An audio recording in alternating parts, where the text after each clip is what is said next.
Hello and welcome to another edition of Congress at a Crossroads, where we feature a bipartisan team of former members of Congress to help us understand better crucial issues of the day and how they're being dealt with on Capitol Hill.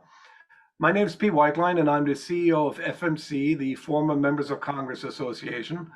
And we bring you our Congress at a Crossroads series in partnership with the Fulcrum, and we thank you all for tuning in regularly. If you've seen our previous discussions, you'll know that our programs bring Republicans and Democrats together for an honest and in-depth conversation that does not aim to pit people against each other, but rather to put different points of views on the table and make that the basis for productive and respectful dialogue. And I'm so appreciative that former members of Congress John Shimkus and Gene Green have agreed to give us their time and their insight. Congressman Green is a Democrat from Texas who served 13 years and whose numerous committee assignments include the Committee on Energy and Commerce. And Congressman John Shimkus is a Republican from Illinois who served in the House from 1997 until retiring in 2021, and who also served on the Energy and Commerce Committee. And the two of you overlapped on that committee, and I'm thrilled that we could arrange for this mini reunion today. Today we want to talk about energy policy, and we'll make the recent Supreme Court decision in West Virginia v. EPA the jumping off point for our conversation. In essence, the court held that the EPA does not hold the authority to set limits on existing power plants' greenhouse gas emissions, and thereby greatly curtailed an administrative agency's regulatory powers. Hailed by publications such as the Wall Street Journal as finally removing deference to the administrative state, the decision was seen by left-leaning publications such as The Atlantic as a power grab by the third branch. And as is usual in life, the answer probably lies somewhere in the middle. So Gene, if I may, let me start with you. Where does addressing climate change stand after the court's decision? Well, I think the Supreme Court has gotten more activist than they should be. And that's happened in the history of the Supreme Court. Environmental, it's a right of the legislative, the Congress, to make those decisions.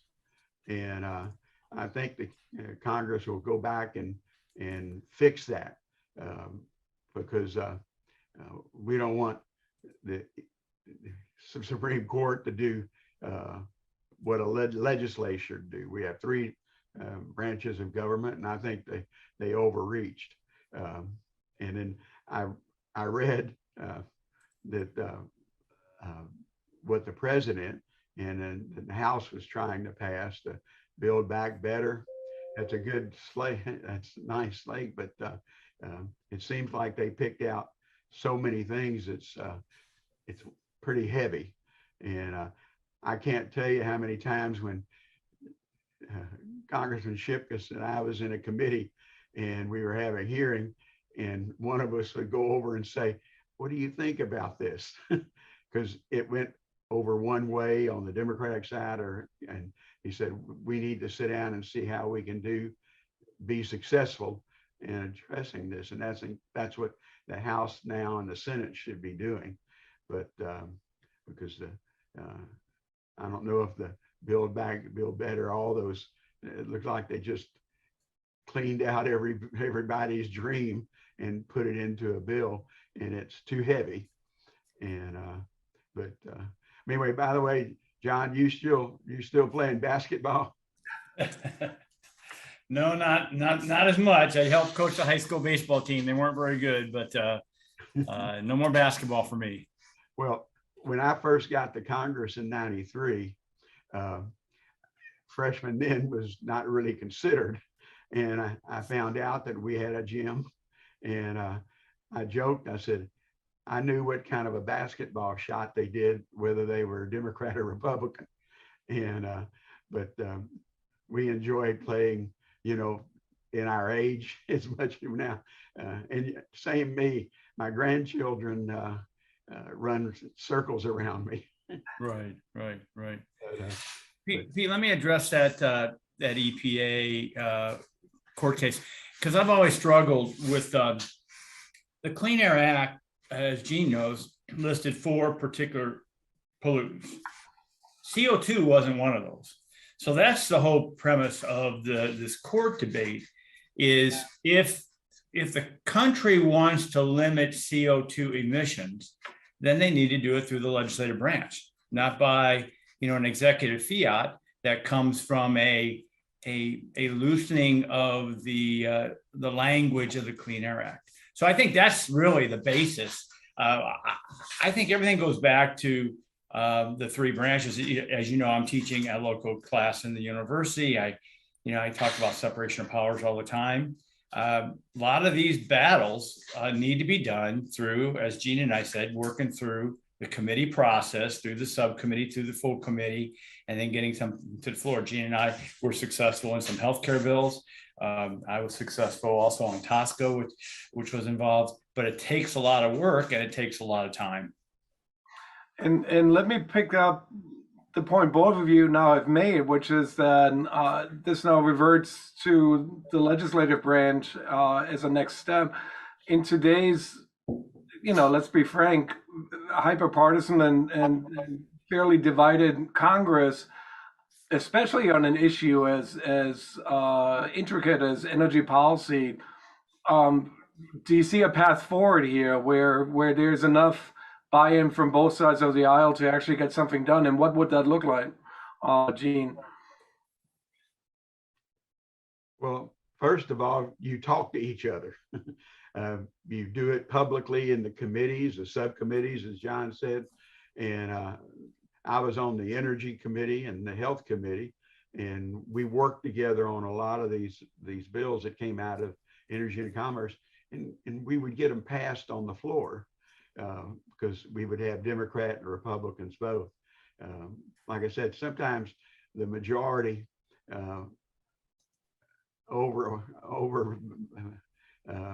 puts too many things on the wagon, and it goes down, and on both sides. And like I said, we talked together and said, let's see what we can do to get this thing done. And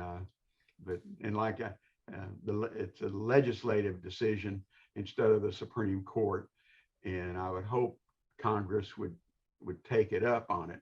And but I enjoyed the committee because it was in my district in Houston. We had health issues because it wasn't a wealthy district, and but then I also had 5 refineries and probably 20 chemical plants, who was a big hired a lot of my constituents in the Port of Houston too. And so you need to look at that from that area. And I would tell some of my more liberal Democrats is, we're not going to shut down those 5 refineries. We may have alternative fuels, and that's great, but we're not going to lose that kind of employment. Pete, the whole debate has changed, just like anything else over time. Gene observed me, during the cap and trade debate and I think sometimes other people were silently supportive. It was in essence a hell no, we're not doing anything. But times change. That hell no position has moved to the kind of a all the above strategy. Okay, we'll take fossil fuels, we'll take wind, we'll take solar, we'll take, nuclear. Now we're in a debate of how do you define what is clean, right? And that's where I've been a big proponent of nuclear power. But when you have some folks on the far left that if you're just talking about carbon dioxide and what is clean, well, nuclear power is as clean as you're going to get, and it's going to be a large amount and what we call base load, and it's going to be very, very helpful. You can't say hell no to nuclear power if you want to get to net zero carbon emissions. So, but the debate has significantly changed, where even states are helping roll out some aggressive, in essence, clean energy proposals. Shoot, Texas is one of the biggest wind producing electricity states in the country, but they will not be given a lot of credit just because they're also known as a fossil fuel mecca and the like. So that's how it's changing. So I do think you can get there. It just takes time. And again, when Congress jams stuff down members or the country's throat, in a short time amount, it usually doesn't end up tasting very good. And John, if I may, let me stay with you. And I'm gonna put two assumptions on the table to preface this question. Assumption number one is that the Republicans take control of the House after our midterms in November. And assumption number two is that that means Kathy McMorris Rogers will become chair of the Energy and Commerce Committee. And you both, of course, know her well and served with her. So if both of these assumptions turn out to be correct, how do you see her shaping the work and the focus of the committee, and when some of the achievements maybe that she's going to go after? Yeah, first of all, I think that's a good assumption. It's midterm of a first presidential term historically, other than in current history, other than George Bush in 2001, the party in power will lose seats, and there's not a very big margin. And you're right. Then Kathy would assume chairmanship. Kathy's from Washington State. They rely on a lot of hydropower, and so I think is that green, right? Is that net zero? By the definition of carbon dioxide, the answer is yes. But then you have the environmental concerns of dams and fish right-of-ways and all that. I think she is one who could craft a position. I think a problem with the Republicans, it will be, how big is the hell no block going to be? Just like in the Democrats, how big is that progressive left block, and how does that gunk up the works in just getting a position? That's why it's very helpful if you can craft legislation, bipartisan legislation through the committee. Then you have a much better chance of getting it to the floor versus the majority, some of the talk we had during our time, where we're only going to put bills on the floor that has the majority of Republican support. So I'm not sure on major energy legislation with a climate focus and grid security and base load, you can do that without a bipartisan bill. And Gene, let me then take that same question to you, worded slightly differently. So I think John and I both agree that my assumptions are probably what we'll see come November. So then what's left in the category of possible for Democrats with 2 years remaining in President Biden's first term, a Republican-held House, and a Senate either that also flips Republican, or a Senate that stays more or less as is, where Joe Manchin, makes the Democratic majority quite tenuous, especially when it comes to climate policy. So what's left in the realistic realm of possibilities for Democrats with 2 years left in President Biden's first term?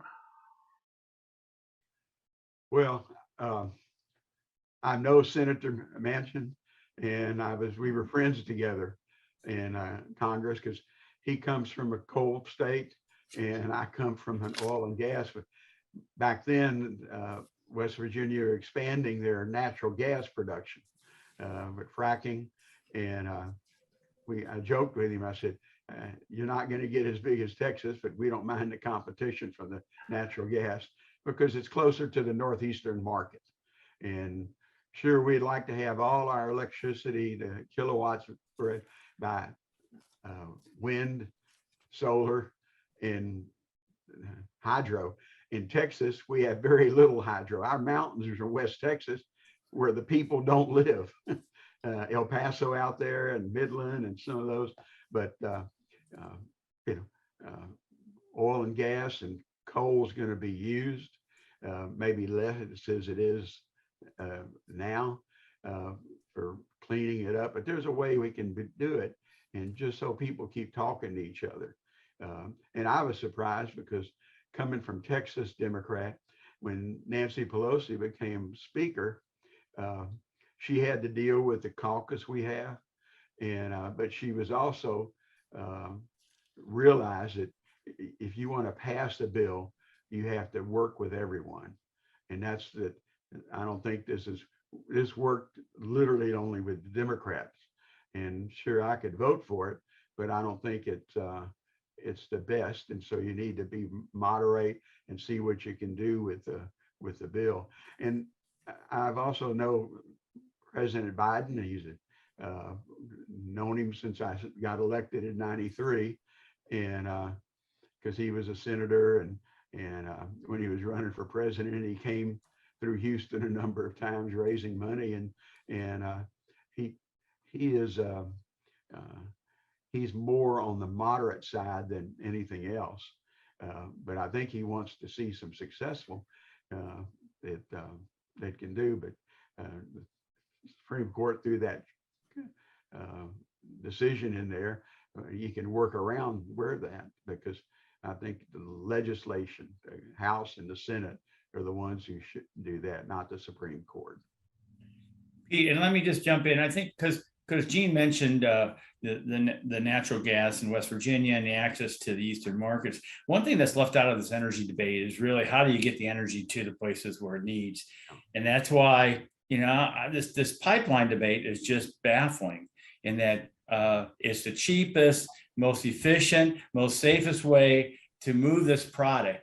But then you have people, using political power, using states. I think it's interstate commerce. I think there's a federal role for siting, but that is very, very important. And the same thing with the transmission grid. I mean, if you got all this megawatts of wind energy, well, Texas is different because it's got its own ERCOT own world there. But how do you wheel that power to states that don't have it, or how do you wheel that hydropower to states that don't have it? Well, you need an extensive transmission grid too. So I think that's in some of the untold story about our energy debates is how are you getting that product to the markets that need it? And I appreciate the point you're making, John, but I think right now, if you go, down the street to your local gas station and you ask somebody who's filling up their SUV, what's your number one concern when it comes to our energy policy, they'll look at that number that keeps going up, Right. and they'll say, it's costing me twice as much now than it did a year and a half ago to fill up my gas tank. And for many Americans, this isn't some sort of esoteric discussion anymore. This is an existential crisis for a lot of our fellow citizens. So how do we address that? Can government do anything to substantially reduce gas prices right now so that within the next couple of weeks, people who are really hurting see a positive difference? Well, gas prices are starting to go down now. In Texas, it's heresy to have $5 a gallon gas. And I know it's even more across the country. But it is going down. I see $4.50, but even that, when I grew up, I had regular was, 79 cents a gallon or something. But I think there's a lot of issues that go into the cost of what we pay at the pump. That the international, with what's going on with Ukraine and China buying everything you can get and they can get. So, but there's a lot of things that goes into the price of our kilowatts or our gasoline or diesel. Yeah, and Pete, if I can follow up on that. So the only thing the U.S. could do, and the Biden administration did some of it, was release oil from the Strategic Petroleum Reserve, to sell that. Now, I've always been against using that because that's for national security. But if you want to do something, the Republicans have done it, Democrats have done it, and that's sell oil from this reserve that we have. But other than that, and the public has to understand that the signals that government sends to the investors, the drillers, the people who are going to build the refineries, the people who are going to lay those pipelines, if they're saying hell no on fossil fuels, who's going to invest in that type of project, right? So that's why if you have an all the above strategy, you say, no, there's going to be a role for fossil fuels. I think that eases that pressure from the investment community to say, hey, we're going to continue to operate. It's not like we're going to immediately shut down and we're under assault. And that's kind of, yeah, I know there's a finger pointing right now, who's to blame. I do believe that the negativity debate on fossil fuels, crude oil, and gasoline is part of the blame for this, you know, the tightening back of the ability to build new refineries. And I think that leads me to then kind of a concluding thought and question, John, which is there seems to be this tug of war between, you know, lowering energy costs, creating energy security on the one hand, and then reducing emissions on the other hand. And I'm not saying that exists in reality, but it certainly exists when Americans or talking heads or cable news channels engage in this debate. One seems to be a mutually exclusive concept of the other. Is that really so, or is there middle ground here where enough can be achieved by Republicans and Democrats willing to work together? Well, I'm a Republican and I believe in markets. So I think the other shift is that there is a demand in the public for cleaner vehicles, cleaner emissions, electric vehicles. I mean, just follow the, I think the president of GM mentioned she's going to overtake Tesla in the building of electric vehicles. So business has to respond to market demand by consumers. So I think we're headed down that path. I think where we get in where policymakers get in trouble is when we try to push public demand instead of allowing it to occur like we see now. So the evolution may take longer, but I think GMAC, we would rather have a slow evolution. If my coal miners are going to lose their jobs, right? I'd rather that happen over a period of 30 or 40 years versus thousands of coal miners out of work the next day. Well, and I remind people that all those electric cars, you have to have some place that they're going to get the electricity when you refuel your car. There's got to be a generator somewhere, and whether it's you know, electricity is great, but electricity can be is created by fossil fuels, and I was always for cleaning up fossil fuels. And I had pipelines throughout my district. In fact, I've never had a house, I think, in Houston, Texas, that didn't have a pipeline somewhere close to me. And we've had some tragedies, but those things can be fixed. But you know, if you work together and have the spread, electricity, but you're still going to have a plant that may be dirty, you know, so that produces that electricity. Well, then let me stop here because I want to grab onto that phrase, if you work together, because that's really what our video casts are all about. And frankly, I think, you know, the public sees way too many examples of members of Congress from the two parties not being able to work together, because that makes a much more interesting narrative for cable news than what we all know is actually happening on Capitol Hill. You know, pragmatic policymakers such as the two of you looking to work together to find solutions. So I see our role as reminding the public that that's certainly still happening on Capitol Hill, but we need more of it, especially on topics as difficult but as important as climate policy. So let me thank the two of you for giving us your insight and your time. Let me thank the Fulcrum again for giving us a platform for these important conversations. And let me thank our viewing audience for tuning in month after month and keeping us going. So with that, we're gonna sign off and you know, stay tuned for the next Congress at a Crossroads videocast from the former Members of Congress Association. Thank you both. Good to see See you, you, Gene. John.